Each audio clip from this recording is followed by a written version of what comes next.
দিন দিন বাড়ছে তাপপ্রবাহ। তার মধ্যেই বারে বারে অভিযোগ উঠেছে বৃক্ষ নিধনের। এবার তার মধ্যেই সচেতনতার নতুন উদ্যোগ নিল আরামবাগ বন দপ্তর। একদিকে সাধারণ মানুষকে সচেতন, অন্যদিকে আরামবাগ ফরেস্টকে সাজিয়ে তুলতে প্রায় 500টি গাছ লাগানো হয়। তীব্র দাবদাহের মধ্যে বর্ষা শুরুর আগেই গাছ লাগানো শুরু হলো আরামবাগের চাদর ফরেস্টে। ফুল, ফল, ভেষজ ও বৃক্ষ সব মিলিয়ে একদিনে প্রায় 500টি গাছ লাগানো হলো চাদর ফরেস্টে। উল্লেখ্য, গত কয়েক মাস ধরে তীব্র দাবদাহে পড়ছে গোটা বাংলা সহ আরামবাগ মহকুমার মানুষ।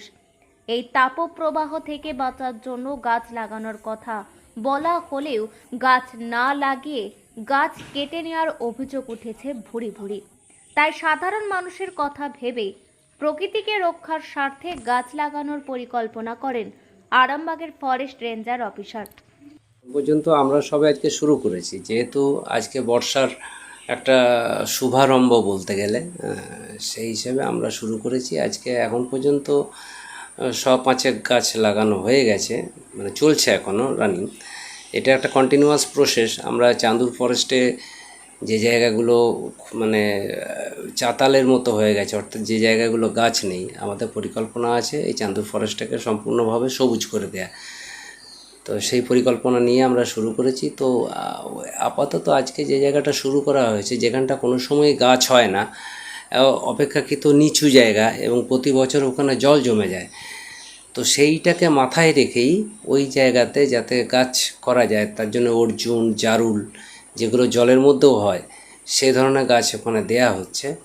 এছাড়া যে পুকুরটা আছে, পুকুরের পাড়ে আমরা ওই পশু পাখিদের কথা ভেবে সেখানে বিভিন্ন রকম ফলের গাছ আমরা দিচ্ছি আর কি, পেয়ারা টেয়ারা গাছ এগুলো দেওয়া হচ্ছে।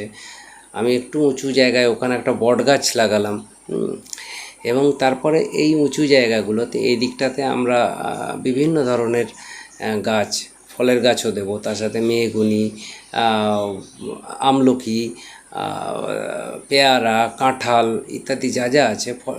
আমার মূলত টার্গেটটা আছে বেশিরভাগটাই পলাশ দিয়েছি, পলাশও দেবো, আমি ছাতিম দেবো।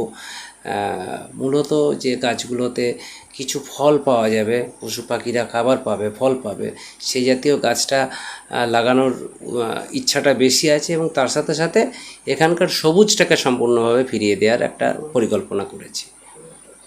অবশ্যই প্রকৃতি রক্ষা করার জন্যই তো গাছের বিকল্প তো কিছু নেই। গাছ বাঁচলে প্রকৃতি হাসবে, প্রকৃতি বাঁচবে, মানুষ বাঁচবে, পশু পাখি বাঁচবে। তো সবার স্বার্থে একটাই হচ্ছে যে প্রকৃতিকে রক্ষা করার উপায়, সেটা হচ্ছে গাছ লাগানো।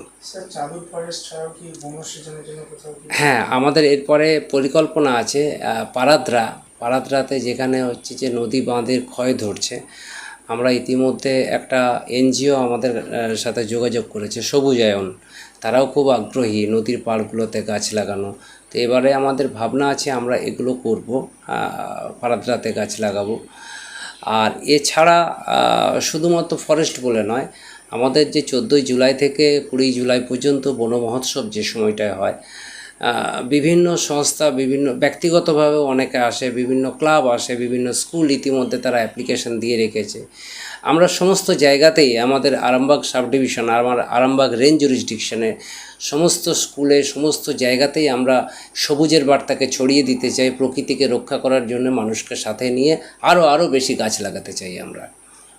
এখন আরামবাগেই রয়েছে প্রাণ আইভিএফ ফার্টিলিটি সেন্টার। নিঃসন্তান দম্পতিদের মুখে হাসি ফোটানোর বিশ্বস্ত প্রতিষ্ঠান প্রাণ আইভিএফ ফার্টিলিটি সেন্টার দক্ষিণবঙ্গের মধ্যে সর্ববৃহৎ এবং সর্বপ্রথম এআরটি গভর্নমেন্ট রেজিস্টার প্রাপ্ত আইভিএফ সেন্টার এখন আরামবাগেই। অল্প খরচে আইভিএফ পরিষেবা, বন্ধ্যাত্ব চিকিৎসার এক অভিনব অধ্যায়। প্রাণ আইভিএফ ফার্টিলিটি সেন্টার একেবারে অল্প খরচে পুরুষ ও মহিলার বন্ধ্যাত্ব পরীক্ষা, বন্ধ্যাত্ব চিকিৎসা সবকিছুই হয় আমাদের প্রতিষ্ঠানে। সুচিকিৎসার মাধ্যমে মা ও বাবা ডাক শুনতে পারবেন নিঃসন্তান দম্পতিরা। তাহলে আর দেরি কেন? আজই যোগাযোগ করুন প্রাণ আইভিএফ ফার্টিলিটি সেন্টারে। ঠিকানা বসন্তপুর, আমতলা, 2 নম্বর রেলগেট, আরামবাগ, হুগলি। যোগাযোগ নম্বর 7865858781 অথবা যোগাযোগ করুন 7908098172 এই নম্বরে।